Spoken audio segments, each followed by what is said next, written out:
Hi കൂട്ടുകാരെ, ഇന്ന് ഞാൻ നിങ്ങൾക്ക് വേണ്ടി പത്മരാജന്റെ ചൂണ്ടൽ എന്ന കഥയാണ് അവതരിപ്പിക്കുന്നത്. ഉപരിതലത്തിന് തൊട്ടു താഴെയായി ഒരു പച്ചത്തവള കണ്ണും പിൻകാലുകളും ഉയർത്തി മുൻ കൈകളിൽ അമർന്ന് പൊങ്ങിക്കിടന്നിരുന്നു. ഇടയ്ക്കിടെ അത് പിൻകാലുകൾ തുടിപ്പിച്ച് പൊങ്ങിന്മേൽ തുഴഞ്ഞു കളിച്ചു. പൊങ്ങു കഷ്ണത്തിൽ ചുറ്റി ചരട് താഴേക്ക് പോയി. വെള്ളത്തിന്റെ മുകളിൽ മരങ്ങളുടെ നിഴൽ വീണുണ്ടാക്കിയ തണലിൽ കിഴക്കുനിന്ന് ഒലിച്ചു വന്നിരുന്ന മുരിങ്ങയിലകളും പതപ്പിന്റെ തണ്ടുകളും തങ്ങിക്കിടന്നു. തണലിനു താഴെയുള്ള തണുപ്പിൽ വരാൽ മത്സ്യങ്ങളും കരിമീനുകളും മറ്റു ചെറു മത്സ്യങ്ങളും പതുങ്ങി നിന്നിരുന്നു. പലപ്പോഴും അവയെ തൊട്ടുരുമിക്കൊണ്ട് വൃദ്ധന്റെ പഴയ ചൂണ്ട് നിർജീവമായി തൂങ്ങിക്കിടന്നു. വെയിൽ കണ്ണിലടിക്കുമ്പോൾ ഇടത് കൈപ്പത്തി പരത്തി അയാൾ ചെറിയ പൊങ്ങുതടി സൂക്ഷിച്ചു നോക്കി. വൃദ്ധന്റെ മുഖം ആകെ വികൃതമായിരുന്നു. അയാളുടെ വായ്ക്കുള്ളിലേക്ക് ചുണ്ടുകൾ ഇറങ്ങിപ്പോയിരുന്നു. മൂക്കിന്മേൽ നിന്ന് ഒരു നര വളർന്ന് ചുരുണ്ടു നിന്നു.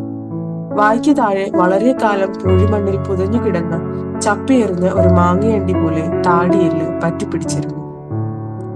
തോട്ടിന്റെ രണ്ടു വശത്തും കൈതകളും പുല്ലാനിപ്പൊന്തകളും വളർന്നു നിന്ന് വെള്ളത്തിന് മീതെ ഇരുട്ടു വീഴ്ത്തി. കിഴക്കു നിന്ന് വരുന്ന തോട് ഇടയ്ക്ക് വെച്ച് വടക്കോട്ട് തിരിഞ്ഞ് വീണ്ടും പടിഞ്ഞാറേക്ക് ഒഴുകിപ്പോകുന്നു.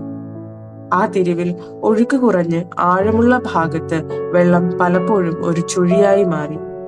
ചുഴിയിൽ കൈതപ്പൂക്കളിൽ നിന്നുതിരുന്ന പൂപ്പൊടി കറങ്ങിക്കൊണ്ടിരുന്നു. വൃദ്ധൻ ഇതൊന്നും കാണുന്നുണ്ടായിരുന്നില്ല. വലതു കൈയിലിരുന്ന് ചൂണ്ടയുടെ കമ്പ് ഇടയ്ക്കിടെ ബലമില്ലാതെ വിറച്ചു. അറിയാതെ ഉറങ്ങിപ്പോകുമ്പോൾ പിടിവിട്ട് വെള്ളത്തിന്റെ മുകളിൽ വീണ് അത് മുഴക്കമുള്ള ഒരു ശബ്ദം പുറപ്പെടുവിക്കുക പോലും ചെയ്തു. കഴിഞ്ഞ 5 ദിവസമായി ഒരു ചെറിയ മീൻ പോലും കൊത്തിയിട്ടില്ല. ദിവസവും രാവിലെ ചൂണ്ടയുമായി ഇറങ്ങുമ്പോൾ മകൾ വിളിച്ചു പറയുന്നു, ഗുണപ്പെടുകയില്ല, പോണ പോക്ക് കണ്ടില്ലേ, ഒന്നും കിട്ടില്ലേനും പറഞ്ഞുള്ള ഒരു മുഖഭാവം. ഒരു ചെറിയ മീൻ പോലും കിട്ടാനില്ലെങ്കിലും അങ്ങനെയൊരു മനസ്ഥിതി അയാൾക്കുണ്ടായിരുന്നില്ല. ഇന്ന് കുട്ടികൾ ആരുമില്ല. ചിലപ്പോൾ അവർ വരും, വന്നാൽ ശല്യം ചെയ്യും. വെള്ളത്തിലേക്ക് ഇറങ്ങുന്നതിന് മുൻപ് ആരും കാണാതെ തീറ്റ മാറ്റിവെച്ച് ചൂണ്ടയുടെ മുന തെളിക്കും. മുന പുറത്ത് കാണിച്ചു കിടന്നാൽ ഒരു പരൽ പോലും തിരിഞ്ഞു നോക്കുകയില്ല. കിഴക്കുനിന്നും മൃദുത്വമുള്ള കാറ്റടിക്കുമ്പോൾ വെയിലിന്റെ തീക്ഷ്ണത അറിയാത്ത തണലിൽ ക്ഷീണിച്ച കണ്ണുകൾ സുഖകരമായ ഒരു ആസ്വാസ്ഥ്യത്തോടെ അടഞ്ഞു. 60 വർഷങ്ങൾക്കിപ്പുറം താൻ പിന്നിട്ട ബാല്യകാലാനുഭവങ്ങളുടെ അംശങ്ങളും മരണ ദിവസം വരെ തന്നെ പരിചരിച്ചു പോന്നിരുന്ന ഭാര്യയുടെ മുഖവും ഇടയ്ക്ക് ഓർമ്മയിൽ തെളിഞ്ഞു മിന്നി. ചൂണ്ടയുടെ അങ്ങേയറ്റത്ത് ഒരു ചെറിയ ചലനം അനുഭവപ്പെട്ടപ്പോൾ ഞെട്ടിയുണരുകയും പൊങ്ങുതടിയുടെ നിശ്ചലത കണ്ട് വീണ്ടും തന്റെ പഴയ ഭാവത്തിലേക്ക് മടങ്ങുകയും ചെയ്തു. രാവിലെ പുറപ്പെടുമ്പോൾ മകൾ ശപിച്ചു, ഒടുക്കത്തെ പോക്കാണ്, അവസാനത്തെ യാത്ര. പലപ്പോഴും കേട്ടിട്ടുണ്ടെങ്കിലും ഇന്ന് വാക്കുകൾക്കുള്ളിൽ പ്രത്യേകമായ ഒരു അർത്ഥം കൂടി കേൾക്കുകയുണ്ടായി. മടങ്ങി വരാത്ത ഒരു യാത്ര. അവൾ പറഞ്ഞ പോലെ നടക്കാൻ പോകുന്നു. തോട്ടുവക്കിൽ ചൂണ്ടയിട്ടുകൊണ്ടിരിക്കുമ്പോൾ ഒരു മരണം സംഭവിച്ചുകൂടായികയില്ല. ശവം അവിടെ കിടക്കും. വൈകുന്നേരമാണ് മരിക്കുന്നതെങ്കിൽ പിറ്റേന്ന് മാത്രമേ അളിഞ്ഞു തുടങ്ങിയ ശവം തേടി ആളുകൾ വരികയുള്ളൂ. വെയിൽ താണു. കാട്ടുപുല്ലുകൾക്കും ചേമ്പിൻ തണ്ടുകൾ പോലെ വളർന്നു നിൽക്കുന്ന മടന്തക്കൂട്ടങ്ങൾക്കുമിടയിൽ കുളക്കോഴികൾ ശബ്ദമുണ്ടാക്കി ചിലച്ചു. വെള്ളത്തിൽ ഒലിച്ചു വന്ന ഒരു വലിയ നീർക്കോലി കൈതയുടെ പടർന്നു മുറ്റിയ വേരുകൾക്കിടയിലൂടെ മാളത്തിലേക്ക് തുഴഞ്ഞു തുഴഞ്ഞ് കയറിപ്പോയി. തവളയുടെ മാളമാണ്. വെള്ളത്തിനു മുകളിൽ പൊങ്ങിക്കിടക്കുന്ന പച്ചത്തവളയുടെ അന്ത്യം അടുത്തിരിക്കുന്നു. ഒരു ചുവന്ന ആമ്പൽപ്പൂവ് ഒഴുകി വന്ന് നൂലിന്മേൽ കുരുങ്ങി. വൃദ്ധൻ ചൂണ്ടയെടുത്ത് പൂവ് കളഞ്ഞു. പുതിയ ഇറച്ചി കോർത്ത് വീണ്ടും ഇട്ടു. ഉപരിതലത്തിൽ മൃദുലമായ ഓളങ്ങൾ ഉയർന്നു മാഞ്ഞു. പൊങ്ങിക്കിടന്നിരുന്ന തവള മുൻകാലുകൾ കുറെ കൂടി ആഴത്തിലേക്ക് അമർത്തി ഊളിയിട്ടു പോയി. മാളത്തിലേക്കായിരിക്കും. വേഗം പോകൂ, മനസ്സിൽ പറഞ്ഞു. മരണം കാത്തിരിക്കുന്നു. നേരം ചെന്നതോടെ സായാഹ്നം പൂർണതയെ തേടിയെത്തി. പരിഭ്രമം ഏറിക്കൊണ്ടിരുന്നു. രാവിലെ മകൾ പറഞ്ഞ ശാപവാക്കിന്റെ അർത്ഥശൂന്യതയെ പറ്റി പലവട്ടം മനസ്സിൽ പറഞ്ഞുറപ്പിച്ചു.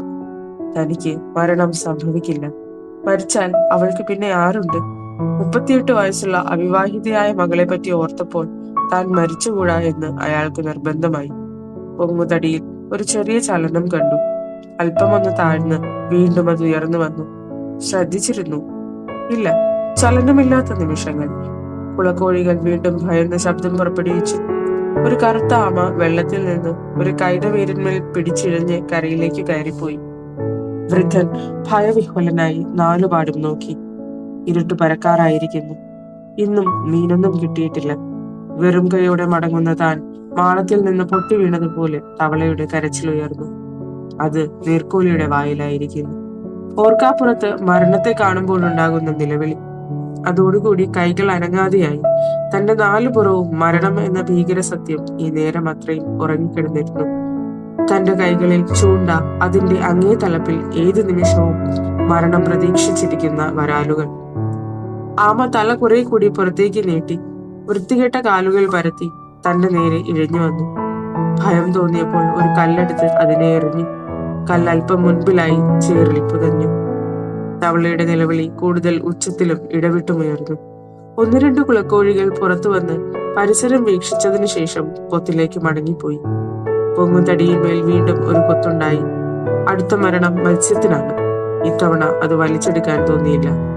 എല്ലാ ചലനങ്ങളും അതിനെ ആശ്രയിച്ചിരിക്കുന്നതിൽ പോലെ അയാൾക്ക് തോന്നി. താൻ പൊങ്ങുതടി വെട്ടിവലിക്കുമ്പോഴേക്കും ഒരു മത്സ്യം പിടഞ്ഞു മരിക്കും. അതേ നിമിഷത്തിൽ ഒരു തവളയും മരിക്കും. പിന്നെ അവശേഷിക്കുന്നത് താനാണ്. 3 മരണങ്ങൾ ഒരേ നിമിഷത്തിൽ സംഭവിക്കുകയാണെങ്കിൽ ആ രംഗം മനസ്സിൽ സങ്കല്പിച്ചു. ആകാശത്തിൽ വരയുണ്ടാക്കിക്കൊണ്ടൊരു വലിയ വരാൽ കരയിൽ. നെഞ്ചിൽ ഒരു നേരിയ വേദന അനുഭവപ്പെടുമ്പോൾ ചൂണ്ടയിൽ കയ്യിൽ നിന്ന് തെന്നി വീഴുന്നു. അദൃശ്യമായ ഒരു ശക്തി തന്റെ കഴുത്തിലേക്ക് മറ്റൊരു കനത്ത ചൂണ്ടൽ വലിച്ചെറിയുന്നു. അയാൾ വിറച്ചുപോയി. പൊങ്ങുതടിയിൽ കൂടുതൽ ശക്തമായ കൊത്തിപ്പിടിക്കലുകൾ, മരിക്കാൻ പോകുന്ന തവളയുടെ ദയനീയമായ നിലവിളികൾ. ആമ തന്റെ ഭീകരമായ ദൃഷ്ടികൾ ഉയർത്തി നാലുപുറവും നോക്കിക്കൊണ്ട് പുൽക്കാട്ടിലേക്ക് ഇഴഞ്ഞു കയറി. കുളക്കോഴികൾ അസ്വാസ്ഥ്യത്തോടെ ശബ്ദം പുറപ്പെടുവിച്ചുകൊണ്ട് പറന്നുമാറി. കണ്ണുകൾ താനെ അടഞ്ഞു. താൻ മരിക്കാൻ പോവുകയാണോ? മരണം ഈ ചൂണ്ട വലിച്ചെടുക്കുന്നതും കാത്തു നിൽക്കുകയാണ്. അത് മനസ്സിലായപ്പോൾ മരണത്തെ കബളിപ്പിക്കാൻ തനിക്ക് കഴിഞ്ഞില്ലെങ്കിലോ എന്ന വെട്ടിട്ടം നിറഞ്ഞ ആലോചനയും അയാൾക്കുണ്ടായി.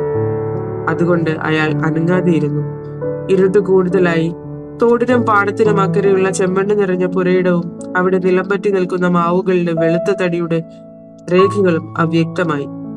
മകളുടെ അസംതൃപ്തമായ ശബ്ദവും വിശപ്പുമുറ്റിയ കണ്ണുകളും മനസ്സിലൂടെ ഒരു മിന്നൽ പോലെ കടന്നുപോയി. അതോടെ പരിസരബോധം വന്നു. ഒരു നിമിഷത്തിന്റെ പകുതി പോലും കടക്കുന്നതിന് മുമ്പ് വെട്ടിവലിച്ചു. വെള്ളം ആകെ ഇളകി. ജലപ്പരപ്പിന് തൊട്ടു താഴെയായി മയങ്ങി നിന്നിരുന്ന ചെറുമത്സ്യങ്ങൾ നാലുപാടും ഭയപ്പാടോടെ ഓടിമാറി. പുൽക്കാട്ടിനിടയിൽ പകുതി മറിഞ്ഞിരിക്കുന്ന ആമ തലയും കൈകളും ഉള്ളിലേക്ക് വലിച്ചു കയറ്റി തപസ് ആരംഭിച്ചു. കുളക്കോഴികൾ നിശബ്ദരായി. വെള്ളത്തിനു മുകളിലൂടെ ഒരു കറുത്ത വേര് പോലെ നീർക്കോലി പുളഞ്ഞു പുളഞ്ഞു പോകുന്നത് കണ്ടു. മുറിവ് പറ്റിയിട്ടും രക്ഷപ്പെട്ട തവള ചാടിച്ചാടി തന്റെ മാളത്തിന് പുറത്തു വന്നു. വൃദ്ധൻ കണ്ണുമിഴിച്ചു നോക്കി. ഒന്നും മരിച്ചിട്ടില്ല. താനും. ചൂണ്ടലിന്റെ അറ്റത്ത് തിളങ്ങുന്ന കണ്ണുകളുള്ള ഒരു തടിയൻ വരാൽ. ഇരുട്ടു വീഴുന്ന പാടങ്ങളുടെ നടുവിലൂടെ ഇടതു കൈയിൽ ചൂണ്ടലും വലതു കൈയിൽ ജീവനുള്ള വരാലുമായി വീട്ടിലേക്ക് മടങ്ങുമ്പോൾ തനിക്കുണ്ടായ ഭീതികളെ പറ്റിയും തന്നോടൊപ്പം കിറുക്കു പിടിച്ച ചുറ്റുപാടുകളെ പറ്റിയും അയാൾ ഓർത്തില്ല.